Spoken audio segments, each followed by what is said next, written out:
Electric flux বা electric boiler বলতে পারেন, যেটা মনে করেন। এটা হচ্ছে ইলেকট্রিক ফ্লাক্স। আপনি চাইলে এটা দোকানে নিজে এটা লাইনটা লাগিয়ে দিবেন, অটোমেটিক গরম থাকবে, হিট থাকবে। এটা কি কারেন্টের ভাই? ইলেকট্রিক, হ্যাঁ। এটার ভিতরে পানি গরমও থাকবে, প্লাস কি পানি গরমও করা যাবে। আবার যদি চান একবার গরম করে আপনি নিয়ে হাতে নিয়ে বাইরে বাইরে বিক্রি করবেন, তাও পারবেন। একটা না, আপনার কিন্তু 6 ঘন্টা গরম থাকবে। 6 ঘন্টা কি চা খাওয়ার মতো গরম? চা খাওয়ার মতো গরম থাকবে। অনেক দোকানদার আছে, অসাধু দোকানদার, আপনার বলতে 24 ঘন্টা 48 ঘন্টা, এগুলা উল্টা পাল্টা কথা বলে বিভ্রান্ত সৃষ্টি করে।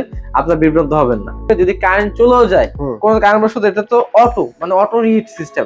ওকে, আপনি লাইনটা দিচ্ছেন, আপনার ওভারহিট হয়েছে, ওর মতো বয়লিং এ রেখে দিবে। যদি কারেন্ট নাই, দেখেন অনেক গ্রাম অঞ্চলে 5 ঘন্টা 6 ঘন্টা 7 ঘন্টার জন্য কারেন্ট থাকে না, 3-4 ঘন্টার জন্য কারেন্ট থাকে না, তারা কিন্তু এই ফিডব্যাকটা নিতে পারবে যে না, দরকার নাই, আমার একটা বয়লার আছে, কারেন্ট নাই, তো কি হয়েছে, জাস্ট লাইনটা লাগানো আছে।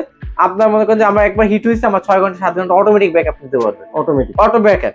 তারপর হচ্ছে যে আরেকটা সুবিধা হচ্ছে যে আপনি লাইনটা লাগাই দিয়েছেন, আপনার যে মনে করেন যে সারাদিন কারেন্ট বিল আসবে তা না, ওভার হিট হয়েছে, অটো বন্ধ। শুধু আপনার প্রথম হিটটা দিবে যখন আপনার কাজটা হবে, তখন আপনার কারেন্ট বিলটা বেশি আসবে। দেখা যায় এগুলো সারা মাস ইউজ করলে মাসে 300-400 টাকার বেশি কারেন্ট বিল আসে না। দুইটা মডেল রাখা আছে নাকি? এখানে আমাদের কাছে আছে 3টে মডেল। এইটারই সেম দেখতে দুইটা হয়, একটা 3.5 লিটার, একটা 5 লিটার। এটা কয় লিটার? এটা হচ্ছে যে 5 লিটার। এটা থেকে আরো ছোট আছে? এটা থেকে আরেকটা ছোট সাইজ আছে।